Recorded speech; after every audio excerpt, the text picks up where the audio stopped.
दोस्तों, कहानी शुरू करने से पहले एक छोटी सी गुजारिश है। अगर आप हमारी हॉरर फैमिली का हिस्सा हो तो लाइक और छोटा सा कमेंट ज़रूर करना। आपके छोटे से कमेंट से हमें और कहानियां बनाने का मोटिवेशन मिलेगा।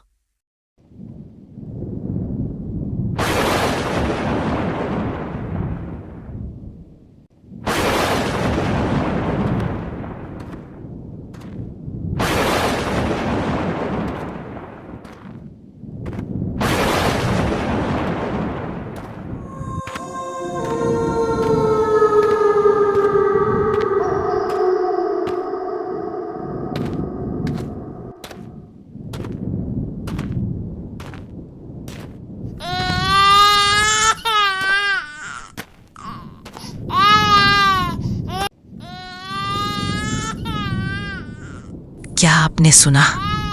किसी छोटे बच्चे के रोने की आवाज आ रही है।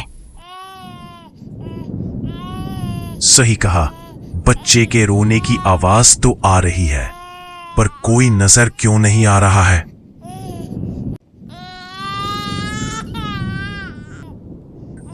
आवाज तो झाड़ियों की ओर से आ रही है।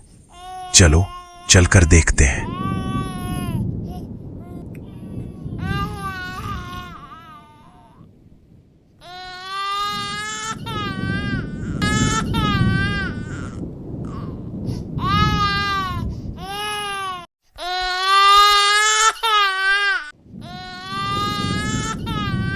हे भगवान, इतनी रात में कौन इस छोटी बच्ची को यहाँ छोड़ गया?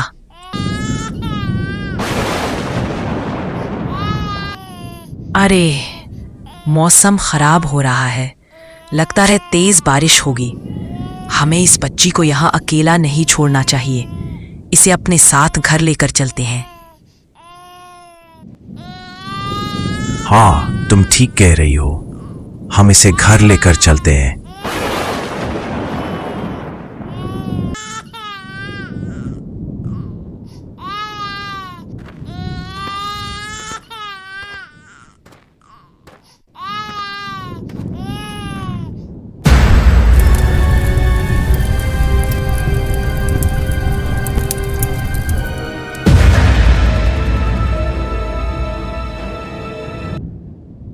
दिसंबर का महीना है।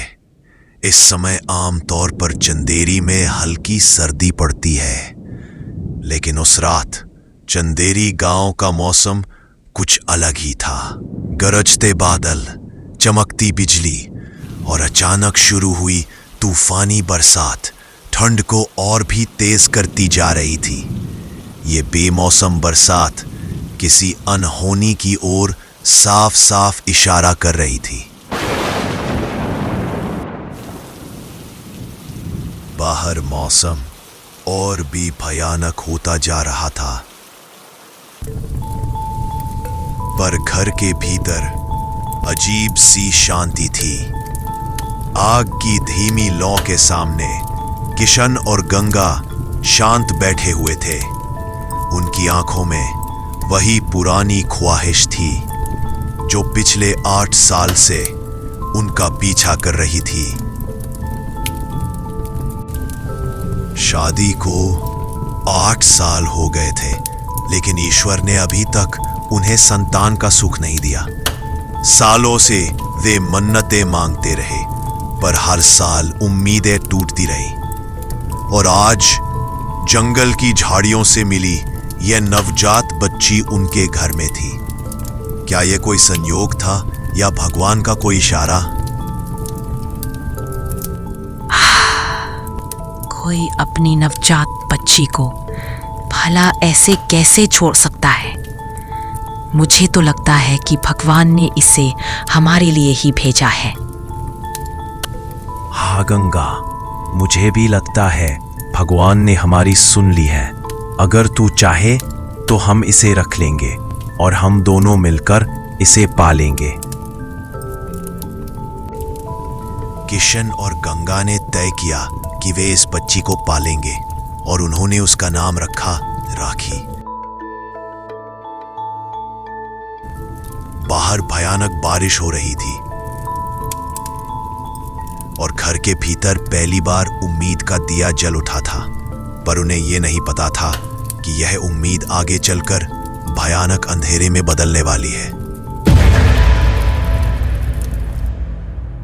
7 साल बाद रात के करीब 1:30 बज रहे थे।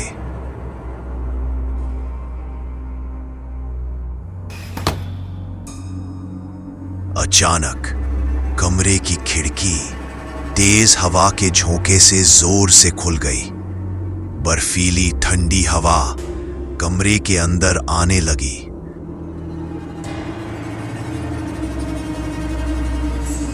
ठंडी हवा के कारण गंगा की नींद खुल गई। वो खिड़की बंद करने के लिए उठी, तभी उसकी नजर बिस्तर पर गई। राखी बिस्तर से गायब थी। गंगा को घबराहट होने लगी। आखिर इतनी रात को राखी कहां चली गई? गंगा ने कमरे में चारों ओर नजर दौड़ाई, लेकिन राखी कमरे में कहीं नहीं थी। वो पूरे घर में उसे खोजने लगी। राखी कहीं नहीं मिली। गंगा जैसे ही आंगन में जाने के लिए बाहर के दरवाजे को खोलने गई, उसने देखा दरवाजा पहले से ही खुला हुआ था। अब उसकी घबराहट बढ़ने लगी। किशन, किशन, जल्दी आओ, किशन। क्या हुआ गंगा? तुम इतनी घबराई हुई क्यों हो? राखी ना जाने कहां चली गई है।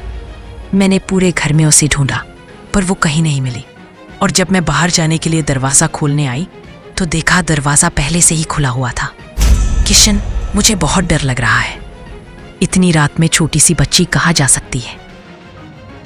गंगा की बात सुनकर किशन की नींद गायब हो गई। दोनों बिना देर किए घर से बाहर निकले। किशन ने आंगन में रखी लालटेन को उठा लिया और वो दोनों राखी को खोजने निकल पड़े। आधी रात का समय था। पूरा गांव गहरे सन्नाटे में डूबा हुआ था। हवा पेड़ों को ऐसे हिला रही थी मानो कोई अंधेरी परछाई फुसफुसा रही हो। दूर कहीं से कुत्तों के रोने की आवाज आ रही थी। गंगा और किशन पूरे गांव में राखी को ढूंढते रहे, पर राखी कहीं नहीं मिली। राखी को ढूंढते हुए दोनों गांव के शमशान घाट के पास पहुंचे। किशन के हाथ में पकड़े लालटेन की लौ कांप रही थी और साथ ही उनके दिल भी।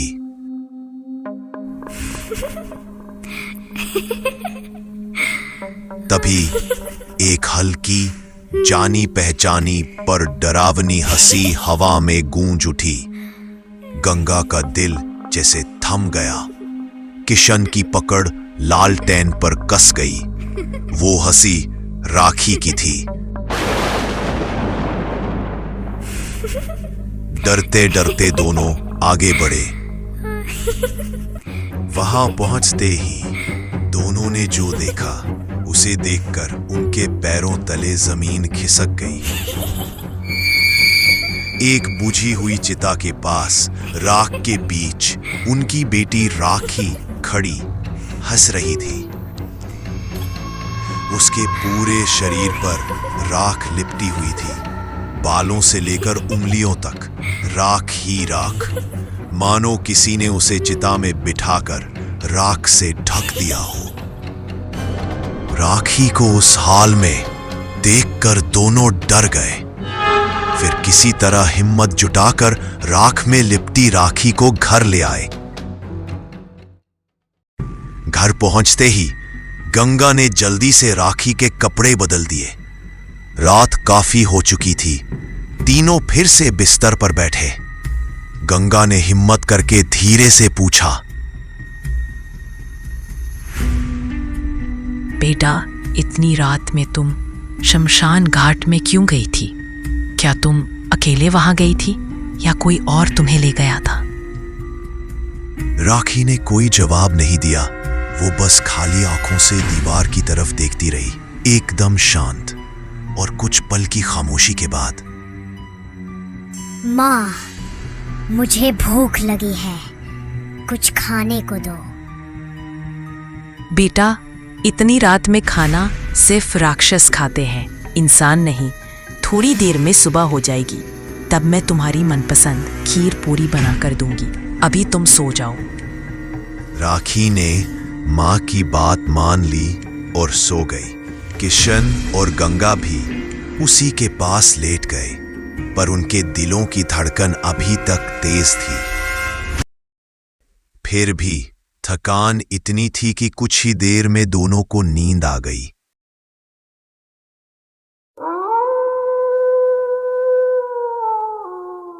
रात का सन्नाटा और गहरा होता गया। बस कुछ ही मिनट बीते थे कि मुख्य दरवाजे पर अचानक तेज दस्तक हुई।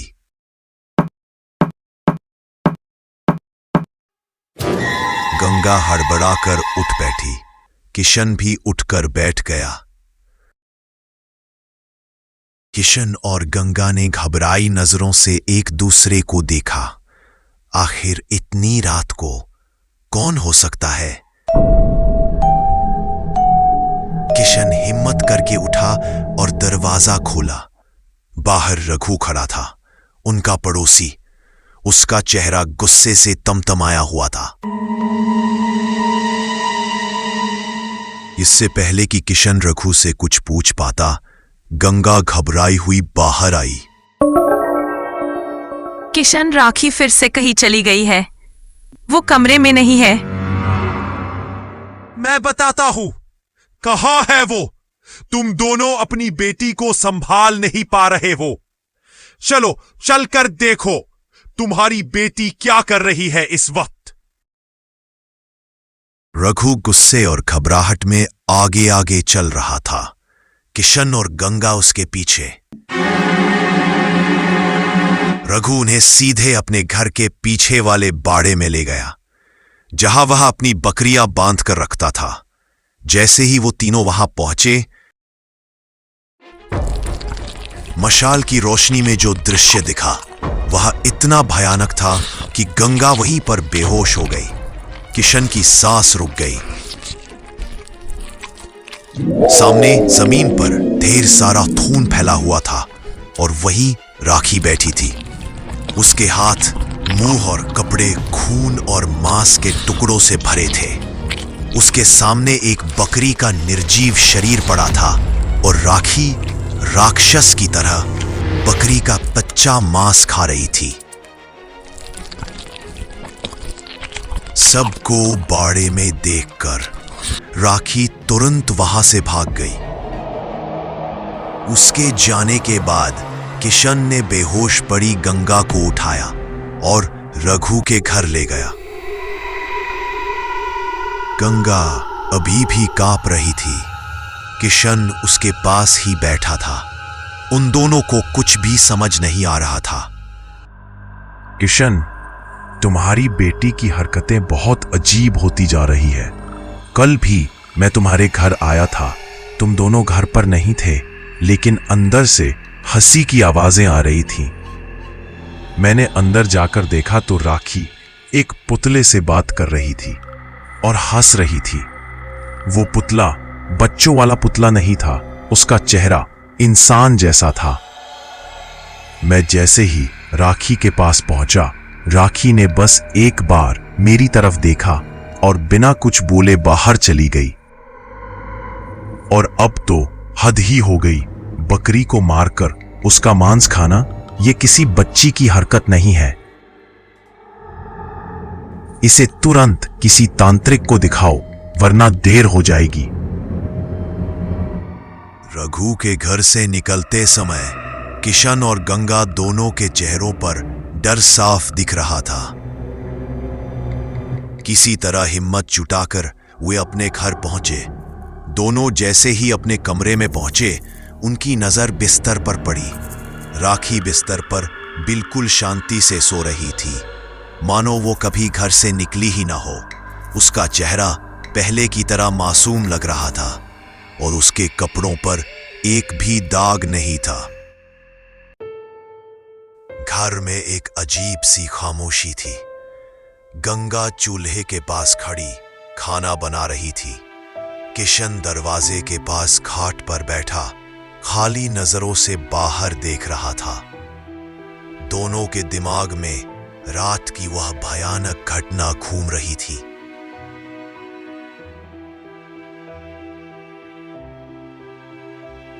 माँ, क्या मैं बाहर खेलने जा सकती हूँ? मेरे सारे दोस्त मैदान में खेल रहे हैं, मुझे भी जाने दो ना माँ। किशन और गंगा उसे रोकना चाहते थे, लेकिन उसके मासूम चेहरे को देखकर उनका दिल पिघल गया। ठीक है बेटा, जाओ, लेकिन जल्दी आ जाना और ध्यान रहे शमशान घाट की ओर मत जाना। राखी को बाहर गए मुश्किल से 5-10 मिनट ही हुए थे। तभी गांव का एक आदमी तेजी से घर के अंदर आया। उसका चेहरा डर से सफेद पड़ गया था। अरे किशन, जल्दी चल, नहीं तो बहुत बड़ा अनर्थ हो जाएगा। रोक ले अपनी बेटी को, देख वो क्या कर रही है, जल्दी चल। उसकी बात सुनकर गंगा और किशन लगभग दौड़ते हुए मैदान पहुंचे। वहां मैदान के बीच जमीन पर एक छोटा बच्चा बेहोश पड़ा था।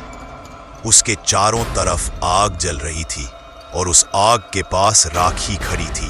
उसका हाथ हवा में सीधा उठा था, जैसे वो किसी अदृश्य शक्ति से उस आग को नियंत्रित कर रही हो।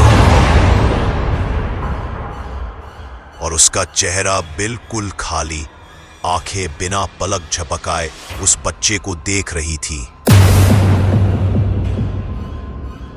इससे पहले कि किशन कुछ करे, राखी भी बेहोश हो गई। उसके बेहोश होते ही आग बुझ गई। इस भयानक घटना को देखकर गांव में आपातकालीन पंचायत बुलाई गई। पंचायत लगभग आधे घंटे तक चलती रही। सभी राखी की अजीब हरकतों के बारे में शिकायत करते रहे। देखो भाई किशन, ये मामला बहुत गंभीर है। हमें कुछ कठोर फैसले लेने होंगे। वैसे भी राखी तुम्हारी अपनी बेटी नहीं है, किसी को भी नहीं पता वो कौन है। इससे पहले कि वो गांव वालों को कोई नुकसान पहुंचाए, हमें उसे गांव से निकालना होगा। यही पंचायत का फैसला है। भले ही राखी को मैंने जन्म नहीं दिया है, पर उसे मैंने अपनी जान से भी ज्यादा प्यार किया है। पंचायत से मेरी विनती है, हमें बस एक मौका दे दो। हम राखी को किसी बड़े तांत्रिक के पास ले जाएंगे। मुझे भरोसा है वो बिल्कुल ठीक हो जाएगी। गंगा और किशन को एक आखिरी मौका दिया, पर एक शर्त के साथ। जब तक राखी सामान्य नहीं हो जाती, उसे गांव में अकेले घूमने नहीं दिया जाएगा। गंगा ने पंचायत की शर्त मान ली और दोनों घर लौट गए। तुझे क्या हो गया है? इतनी अजीब हरकतें क्यों कर रही है? तू आज उस बच्चे को मारने ही वाली थी। बहुत हो गया तेरा नाटक। आज के बाद तेरा बाहर जाना बंद, बिल्कुल बंद। राखी चुपचाप खड़ी सुनती रही। ना कोई रोना, ना कोई सफाई, उसके चेहरे पर कोई भाव नहीं था। गंगा ने उसे कमरे में भेज दिया और बाहर निकलने से मना कर दिया। रात का समय था। किशन और गंगा गहरी नींद में सो चुके थे, लेकिन राखी नहीं सोई थी। वह कमरे में जमीन पर बैठी हुई थी। उसके होंठ बहुत धीमी आवाज में कुछ बुदबुदा रहे थे। शब्द साफ नहीं थे, पर आवाज में अजीब सी ठंडक थी। अचानक राखी उठकर खड़ी हो गई। वह बिना पीछे देखे घर के बाहर की ओर बढ़ने लगी। जैसे ही वह दरवाजे के पास पहुंची, दरवाजा अपने आप खुल गया, मानो किसी अदृश्य शक्ति ने उसके लिए रास्ता खोल दिया हो।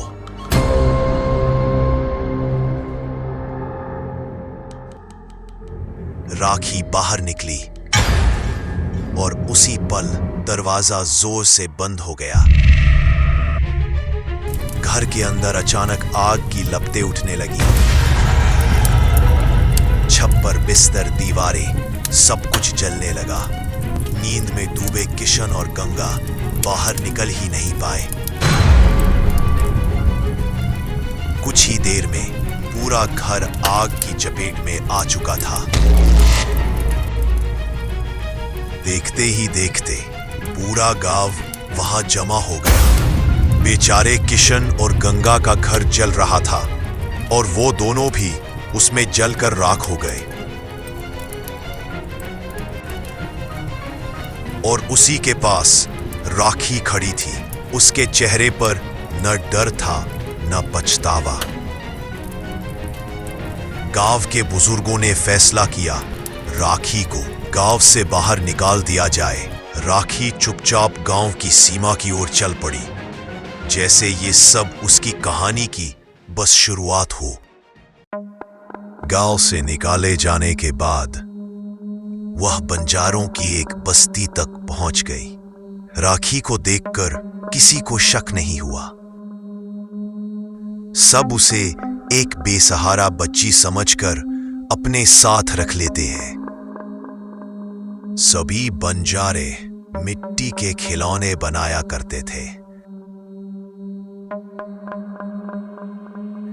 राखी ने भी उनसे खिलौने बनाना सीख लिया।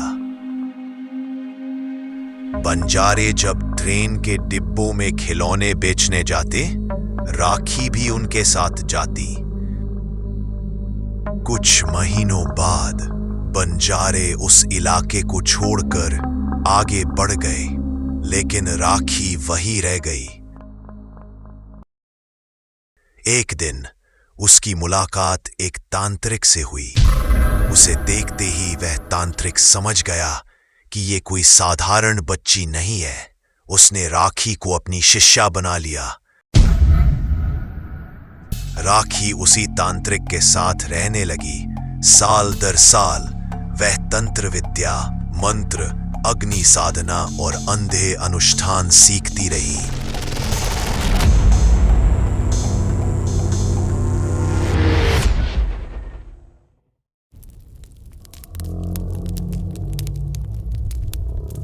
आप मुझे चंदेरी के शमशान घाट क्यों लेकर आए हैं? सालों पहले मैंने यह जगह छोड़ दी थी। राखी, मैंने तुम्हें बहुत कुछ सिखाया है। अब बारी तुम्हारी है मुझे गुरु दक्षिणा देने की।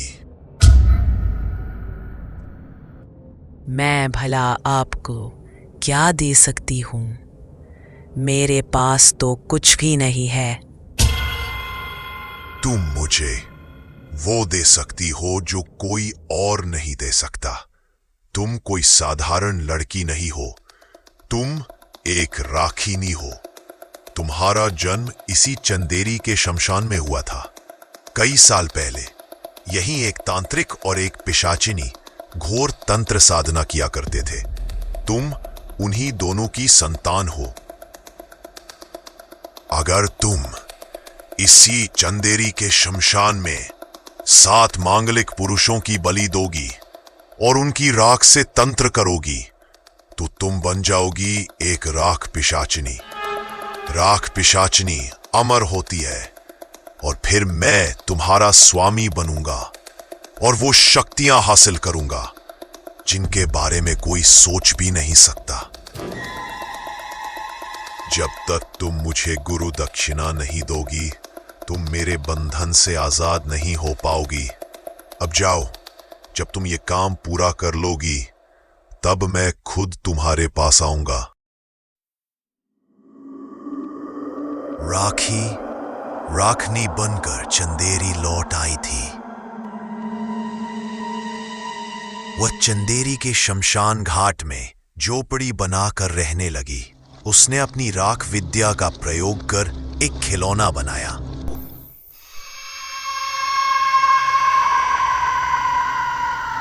वह दिखने में बिल्कुल राखनी की तरह ही था। उसने उसका नाम कामिनी रखा। कामिनी उसके हाथों की कठपुतली थी।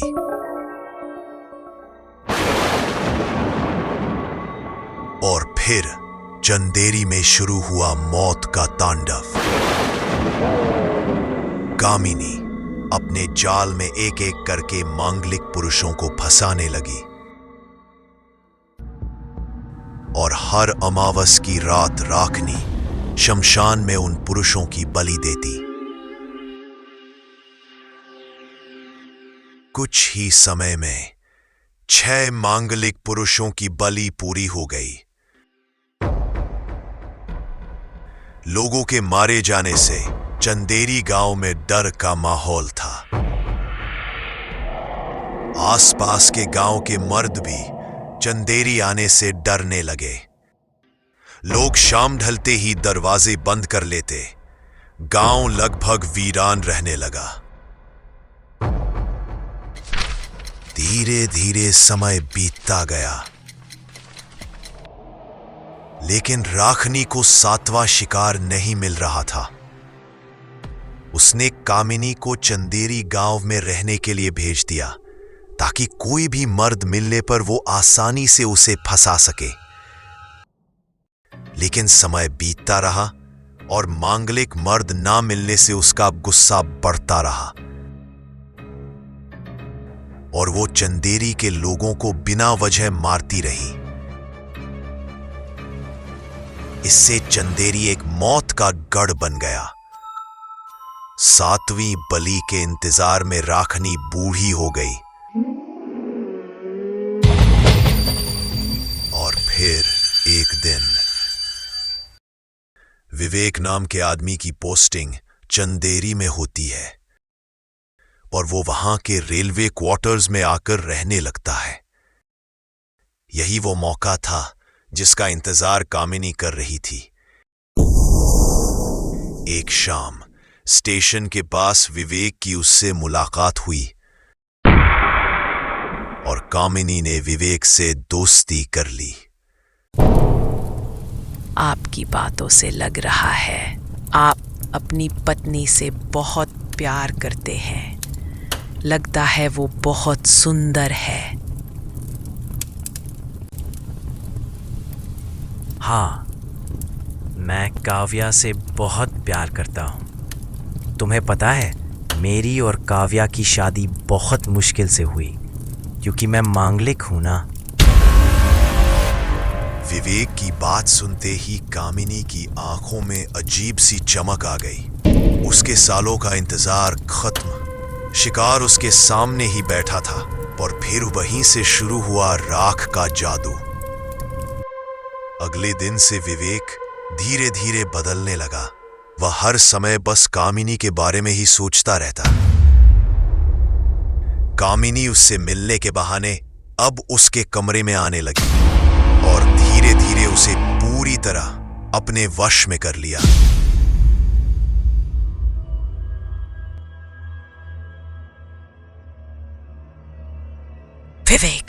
विवेक, मुझसे बात क्यों नहीं कर रहे हो? चलो यहां से। इस तरह पुतला बनकर क्यों खड़े हो? बहुत देर हो चुकी है काव्या। अब तुम विवेक को नहीं बचा सकती।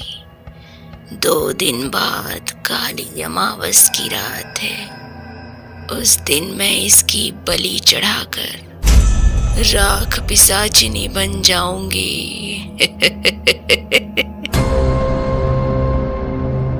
राखिनी की बात सुनकर काव्या हिल गई। उसके दिमाग में एक साथ 1000 सवाल थे। वो यहां से निकले कैसे? 2 दिन बाद विवेक की बलि दी जाएगी। वो विवेक को कैसे बचाए? विवेक और कामिनी उसके सामने ही खड़े थे, किसी बेजान पुतले की तरह। काव्या को कुछ भी समझ नहीं आ रहा था। मैम साहब, पीछे देखिए, मैं हूं मनोहर। मैंने राकिनी की पूरी बात सुन ली है। मैं आपको और साहब को बचाना चाहता हूं, लेकिन मुझे समझ नहीं आ रहा कि मैं आपकी मदद कैसे करूं। मनोहर, राखिनी बहुत ताकतवर है। उससे सीधे टकराना मौत को बुलाने जैसा है। उसे हराने के लिए हमें किसी बहुत शक्तिशाली इंसान की जरूरत होगी। चंदेरी आते वक्त मैंने रास्ते में एक पीर बाबा की दरगाह देखी थी। वहीं जाओ मनोहर, वहीं से मदद लाओ, देर मत करना। काव्या की बात सुनकर बिना देर किए मनोहर तुरंत वहां से पीर बाबा की दरगाह जाने के लिए निकल पड़ा।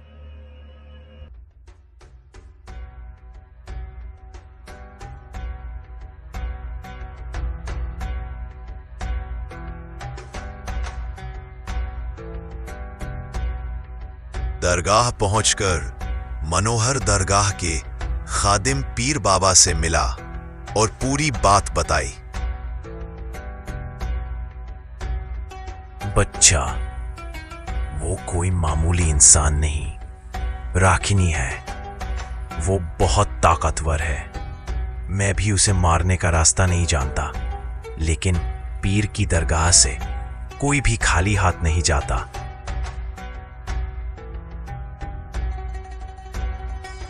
ये पानी ले जा।